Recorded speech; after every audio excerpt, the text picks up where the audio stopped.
예, 통합진보당 이석기 의원 불거지니까 지금 또 다른 논란이 생기고 있죠. 어떻게 이런 사람을 국회 내의 국회의원으로 만들 수 있느냐. 이런 얘기들이 정치권 내에서 나오고 있습니다. 거기에서 반드시 나오는 게 뭐죠? 그렇습니다. 민주당 책임론입니다. 민주당이 이런 문제에 대해서 책임이 있다 없다. 지금 현재 민주당 내에서조차도 논란이 되고 있는 것이 현실인데요.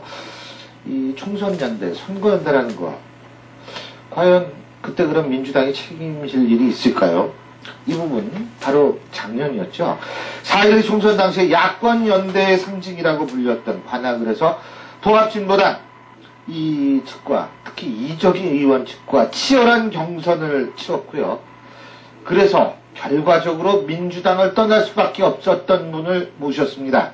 김희철 전 민주당 의원 스튜디오에 나와 계십니다. 어서 오십시오. 네, 안녕하세요. 예. 아주 이번 사건 보실 때 좀 착잡하셨겠어요. 이석기 의원. 네, 비롯한 통합진보당. 어떤 생각이셨어요? 네, 그렇습니다. 사실상 국회의원이라는 것은 이제 국민의 대표기관이고 헌법기관입니다. 예. 그런 이석기 국회의원이 참 국가보안법을 위반을 하고 또 내라는 그 혐의를 받고 참 알로 혁명조직의 그 책임자로 이렇게 구속이 되었습니다. 정말로 착잡하기 그지없습니다. 또 통합진보당 내에서는 자기 상임위원도 아닌데 그 국회의원들이 이 국방부의 1급 기밀문서를 이렇게 그렇죠. 자료 요청을 했습니다. 그 내용을 보니까 이석기 의원이 30건을 요청을 했고 주로 이제 미국 관계된 게 많더라고요. 예, 이상교 의원이 16건, 예. 김미 의원이 10건, 예. 오병윤 3건, 김재현 3건, 김선동 1건 이렇게 해서 근데 일반적으로 3건을 이렇게 신청을 했습니다. 일반적으로 국회의원 하실 때요. 자기 소속 상임위가 아닌 자료는 요청하지 않죠, 지금 국회의원. 대부분의 요청을 하지 않습니다. 그 그렇죠. 요청을 하려면 자기 당의 상임위원들을 통해서 이렇게 하거나 특별위원 같은 경우는 또 요청할 수도 있습니다. 이러한 그 국방부의 1급 기밀문서를 이렇게 63건이나 자료 요구를 한다는 것은 정말 국민들은 경악을 금치 못하고 있습니다. 저도 깜짝 놀랐어요. 예. 정말로 이러한 것은 철저히 수사를 해서 이 63건이 어떻게 되었는가 이런 것을 국민에게 분명히 밝혀야 된다고 생각을 합니다. 사실 김희철 의원님 같은 경우에는 상당히 본의 아니게 유명이신 것이 그때 야권 연대 때 좀 많이 많았습니까? 네, 그렇습니다. 그 논란에 가장 이제 김 의원님이 핵심에 계셨던 분이고 이 피해 아닌 피해를 보실 수밖에 없었던 분이 아니겠어요? 너무나도 억울하죠. 그러시죠. 자, 근데 죄송하지만 그때 얘기를 좀 안 할 수가 없어요. 근데 네. 이정희 대표를 잘 아시죠, 원래 우리 김? 예, 그렇습니다. 예. 어떻게 인연이 되시죠? 예, 이제 그 이정희 대표는 이제 저하고 대법관 인사청문회에서도 같이 활동을 했고, 특히 용산 참사에 제가 이제 민주당 대표였었거든요. 그 당시에 그 이정희 대표가 공동대표를 이렇게 하면서 용산 참사가 얼마나 그때 어려웠습니까? 그렇죠. 참 여기서 책임자를 처벌하라, 진상규명하라, 유가족에 대한 대책을 세워라. 이런 문제를 하나 그 처리도 못하고 지금도 진행 중입니다만은 이정희 대표도 굉장히 고생을 했습니다. 이러한 문제에. 그런데 이제 제게 어느 날 이정희 대표가 전화가 왔어요.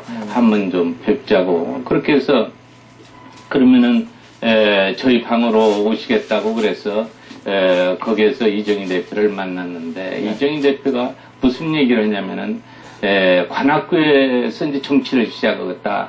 이제 이런 얘기를 하더라고요. 그래서 아우 좋습니다. 그러면 제가 힘 닿는 데까지 이렇게 도와드리도록 하겠습니다. 그랬더니 바로 그 이튿날 기자회견을 통해서 관악을구에서 국회의원에 출마를 하겠다. 그러니까 김 의원님은 다르게 생각하신 거죠? 그렇습니다. 저는 그게 통합진보당 사무실을 우리 관악구로 이렇게 옮기는 줄 알고 도와줬는데 그 기자회견을 통해서 내가 이게 참 관악을구에서 출마를 하겠다. 그리고 내 뒤에는 막강한 이런 참 이모 씨가 있기 때문에 이모 씨 민주당 내에 예, 민주당 내의 이모 씨입니다. 나는 그 자신은다. 그렇게 해서 저는 거기서 참 참담했지만은 더욱더 열심히 해두겠다. 이렇게 생각을 하고 거기에서 참 열심히 했습니다만 이제 3월 17일 날 17일 18일에 이 경선이 있었습니다. 이 경선이 있었는데 이 경선 18일 날 끝나는데도 결과를 발표하지 않아요. 그래서 이제 하룻밤 지내고 그 다음에 날 발표를 하는데 왜 이렇게 발표를 하느냐. 그런 게 그 안에서 저는 무슨 조작이 있었다고 하는 것을 지금에 와서 느낄 수가 있었습니다. 예. 두 번째 가서는 참관인도 그 이정희 측에서는 참관인을 세우고 저는 참관인을 못 들어오게 만들어버리고 그 여기서 이제 민주당하고 공동을 했으니까 그게 민주당하고 야합을 한 겁니다. 이정희 대표하고 민주당하고 그러니까 왕따를 만드시 예, 완전히 왕따를 만들고 그래서 거기서 이제 개표 결과를 봤더니 그 당시에 참 제3구 관악구 제3선거구에서 RDD로 했을 때는 제가 56.57%로 이정 후보가 43%로 제가 13%가 이제 앞섰는데 이 RDD는 그냥 응답 아닙니까? 참관인도 그렇죠. 필요 없고. 근데 ARS에서는 김희철이가 46.49%, 이정희가 53.51%로 7%가 이렇게 앞섰습니다. 이게 3선거구면은 같은 지역이거든요. 이게 예. 똑같은 지역에서 RDD는 정확히 이렇게 응답으로 이렇게 해나가는 거지만 ARS는 그냥 자동응답, 자동응답 기계에서 참관인들이 조작을 얼마든지 할 수가 있었던 것이거든요. 이렇게 해가지고 여기에서 참 세 가지 그 문제점이 있었습니다. 그래가지고 참 19일 날 이제 개표 결과를 발표를 하는데 거기에서 20일 한 게 19일에 12시 넘어서 20일 날 통합진보당의 당원이다. 이렇게 해가지고 제보가 돌았어요. 이번에도 이석기 그 의원도 이제 제보가 지금 돌아서 그렇죠. 이렇게 좀 알려져 있지 않습니까? 저도 전부 제보가 돌아가지고 거기에서 그런 상황을 바로 이 기자회견을 통해서 정론관에서 계속 얘기를 했고 국민들이 참 일어났고 그죠. 참 언론휴일 같은 데서도 이정희 사퇴라 이런 그 부정을 용서할 수 없다 사퇴라 이렇게 하고 사퇴를 하지 않아요. 그래서 저는 이제 23일 날인가 될 것 같은데 그때 이제 탈당을 하지 않으면 무소속으로도 나올 수가 없기 때문에 저는 거기서 참 민주당을 탈당을 했더니 그때서야 이정희 후보가 사퇴를 하는 겁니다. 그래가지고서는 바로 후임자를 이렇게 정하고 바로 그 후임자. 네. 제가 그때 생각해보면 제가 정치적 정보하는 사람으로서 이해가 안 되는 게 지역구가 무슨 사유재산도 아니고 이정희 대표가 자기가 예를 들면 했던데 자기가 사퇴를 하면 이상규 의원이죠 그때. 또 다른 후보로 지명해가지고 야 당신이 나가라 이거는 좀 아니지 않습니까? 예, 이 정치적인 도의에도 안 맞는 겁니다. 아니, 도의뿐만 아니고 상식적으로 이해가 안 이정희 되는 후보가 거기에서 내란 이정희 후보가 여론조사 조작 사건에 의해서 부정을 했기 때문에 국민들 압력으로 이제 물러난 겁니다. 예. 그러면 그 자리에는 공천을 하면 안 되는 겁니다. 그게 정치적인 지금 교수님께서 말씀하신 대로 정치적인 저는 아니 뭐 자세히도 아니고 내가 아까 당신이 가지 이건 정치적인 도의라고 이렇게 생각을 합니다. 그래서 거기에서 이제 이상규는 참 저 경선도 거치지 않고 주소도 이 관악에 오고 15일 남겨놓고 이제 그 야권 연대를 민주당하고 같이 그 서게 된 것입니다. 그래가지고 이상규 의원을 공천을 그 했는데 이러한 것들이 저뿐만 아니고 여기에서 참 그 이동섭 의원이라든가 저거 고현호 이동섭 위원장, 고현호 위원장, 박준 위원장 저 넷을 그렇게 해서 딱 짜가지고 완전히 이렇게 민주당 내에서 민주당 내에서 그렇게 4명이 있었습니다. 이게. 그러니까 지금 의원님 말씀은 민주당 내에서 아예 4명 고 지역구는 예. 통진당한테 주겠다고 마음을 먹었다 네, 이 마음을 말씀이시군요. 먹었습니다. 그리고 저는 현역 국회의원이었기 때문에 그 당시에 한 번을 함부로 못 오고 바로 그 경선이라는 과정을 거쳐서 이러한 그 여론조사 조작을 민주당하고 공동으로 같이 한 겁니다. 그래서 결국은 민주당의 책임론이다. 근데 요거 한 가지만 여쭤볼게요. 그래서 참 그 이정희 대표한테 너무나 인간적으로 섭섭하셨겠어요. 그럼 말할 수가 없죠. 저는 그 이정희 대표를 참 서울대학교 법과대학 수석으로 나오고 정말 미래가 있는 이런 지도자가 될 것이다 해서 참 여러 가지 대화도 하고 제가 대표로 그 취임했을 때 참 난도 보내주고 축하 전화도 하고 이렇게 했었습니다. 정말로 이러한 과정을 보고 어떻게 해서 조작을 합니까? 우리는 상상도 3.15 부정선거나 그런 짓을 하지 어떻게 지금 현대 이 선거에서 조작을 해가지고 자기가 이길 수 있게끔 합니까? 더 미운 것은 민주당입니다. 민주당이 이런 것을 전부 묵인을 하고 같이 공모를 했던 겁니다, 이게. 그래가지고 참가인도 나는 못 들게 만들고, RTD 같은 경우는 제가 13%는 앞섰는데, ARS는 7%나 더, 참, 이제 떨어지고, 참 이런. 여론조사도 ARS는 그렇게 신빙성이 높다고 보진 않습니다. 예. 아니, 거기서 얼마든지 그 조작을 할 수 있다는 얘기를 듣고, 그대로도 계속 제가 뭐 힘이 있어야 이제 국회의원 떨어지고 나니까 제 얘기를 누가 듣습니까? 그래서 그런 것을 조사를 못했던 겁니다. 그렇습니다. 그러니까 결국은 그 민주당도 통진당한테 아예 주려고 마음을 먹었다 이런 말씀이신데 예. 그렇다면 지금 새누리당의 주장처럼 민주당이 이 중복 세력의 국회 내 침투에는 민주당의 책임이 크다는 것을 동의를 하신다고 봐도 되나요?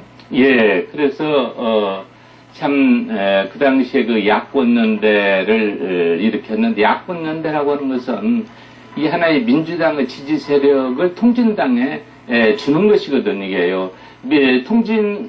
통합진보당 그 단독으로는 여기서 그 당선이 될 수가 없기 때문에, 이러한 그 민주당이 합세해서 이렇게 당선이 될 수 있도록 하고, 이와 같이 원내에 진출하게 된 것은 민주당 아니면은 통진당 힘으로는 자체로 할 수가 없고, 여기에 따라서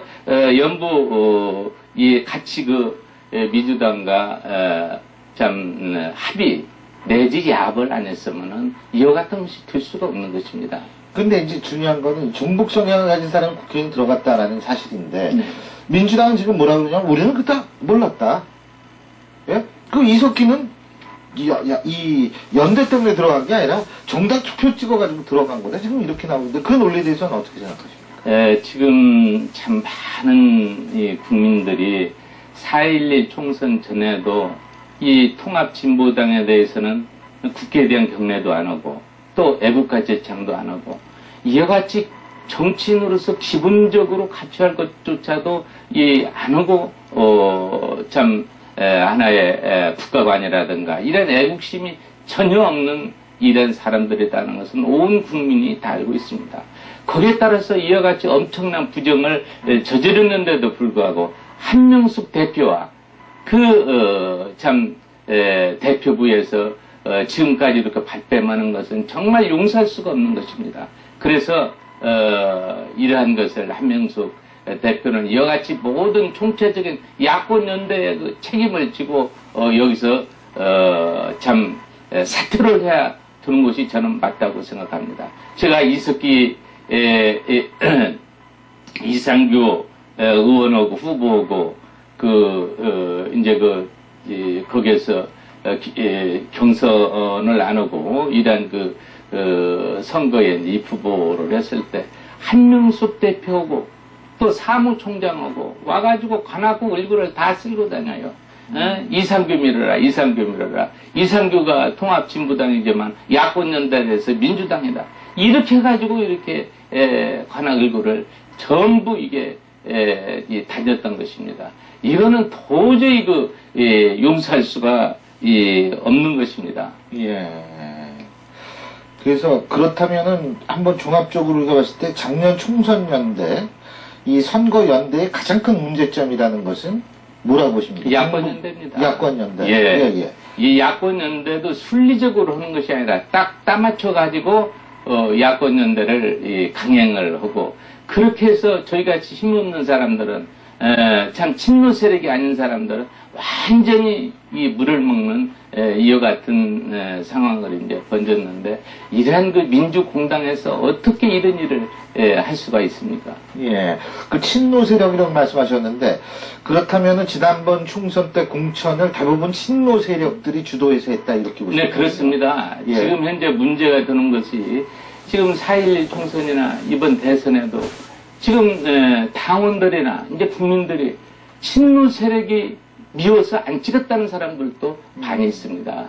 그래서 친노 세력이 완전히 이어가지 하나의 패권주의에 의해서 이 당을 이렇게 국민들로부터 소외되게 만드는 겁니다. 민주당 60년 전통을 가진 이 민주당인데 민주당이 얼마나 위대합니까? 우리나라 역사를 참 바꿔놓고 이렇게 국민들을 위해서 한 민주당 아닙니까? 그 민주당을 친노 세력이 거의 다 이게 패권주의에 의해서 이렇게 민주당이 지금 국민들로부터 소외되게 만드는 원인이 바로 그분들입니다. 이게. 결국은 그렇다면은 근데 한 가지만 더 여쭤보는 게 아까 이동섭 의원 노원이시죠 이분이? 근데 이분이나 예를 들면 의원님이나 이런 분들이 딱 그 찍은 이유가 뭘까요? 그럼 친노 세력이 친노가 아니기 때문에 아니면 지역이 야 여기는 뭐 아무나 야권 아무나 나가도 되기 때문에 어떤 겁니까? 이제 저 같은 경우는 이정희 후보가 아까도 이제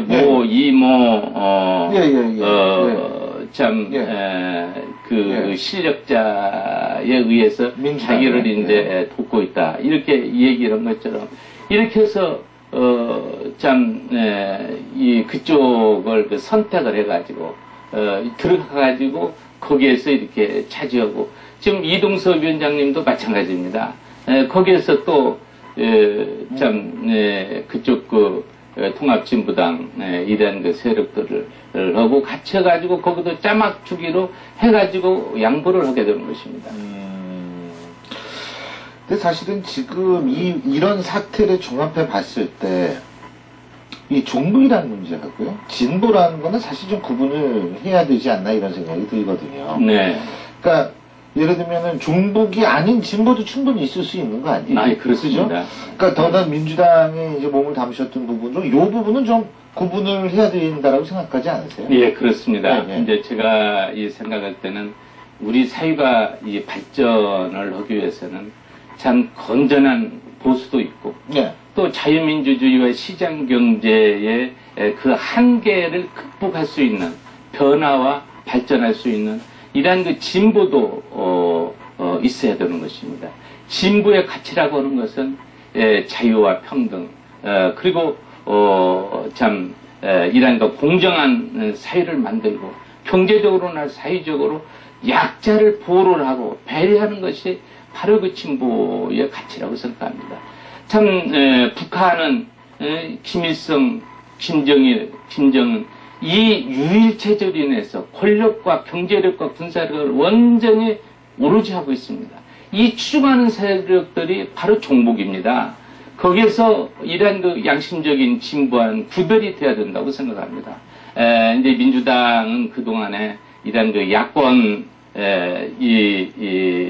연합을 위해서 통합진보당이라든가 이러한 그 진보 세력과 계속해서 야권 연대를 했습니다. 여기에서 진보의 목소리와 그리고 하나의 국가를 부정을 하고 사회 혼란을 야기하는 이러한 그 종북 세력의 이러한 그 목소리를 같이 민주당에서 냈기 때문에 바로 진보는 이 종북이다라고 이렇게 운동을 하고 있는데 정말 민주당이나 우리 대한민국에서 앞으로 정말 발전하기 위해서는 이러한 그 진정한 진보와 그리고 여기에 대한 참 김일성 유일사상 이러한 그 종북 세력을 완전히 척결하지 않으면 우리의 정당은 발전이 없다고 생각을 합니다. 마지막으로 만일 우리 김 의원님께서 이정희 대표를 만나면 어떤 말씀해 주시겠어요? 저는 어디서나 이렇게 만나는 경우도 있고 합니다만, 지금까지 악수 한 번 안 했습니다. 이제 국회에서 이렇게 한번 보면은 저 오면은 다른 데로 이렇게 돌아서 가고 그래서 여지껏 한번 선거 끝나고 악수 한 번 안 했습니다. 알겠습니다. 사실 지난번 야권 연대라는 이름으로 했을 때 사실 김희철 의원께서 가장 주목을 많이 받으셨던 관악을이었었거든요. 그래서 오늘 사실 김희철 전 의원께서 보시는 야권 연대가 어떤 건지 얘기 들어봤는데 무조건 연대하면 안 되죠. 그렇죠? 예, 맞습니다. 그 연대도 공정은 해야 됩니다. 민주적 절차에 의해서 국민들이, 시민들이, 주민들이 보는 가운데 이런 거 공개된 상태 속에서 이 야권 연대를 해야지 이 정치에 올리는 연대와 연합의 논리로 생각합니다. 그래서 이와 같이 밀실에서 야벌하고 이렇게 가지고 힘없는 저희들 같은 사람들은 참 탈락시키고 이렇게 갖고 정상적인 하나의 국민이 바라는 정치가 될 수가 있습니까? 이것이 바로 오늘날의 민주당이라고 생각합니다. 지금 김한길 대표도 그저께는 완전히 하나의 이런 종북 세력을 척거르겠다는 것을 발표한 것을 신문상에서 보았습니다만 저는 김한길 대표가 정말로 잘하는 거라고 생각합니다. 진즉에 했어야 되는데 이제서야 그것을 하고 있단 말입니다. 그리고 인사혁신을 김한길 대표는 가져야 됩니다. 알겠습니다. 예, 오늘 말씀 잘 들었습니다. 감사합니다. 감사합니다.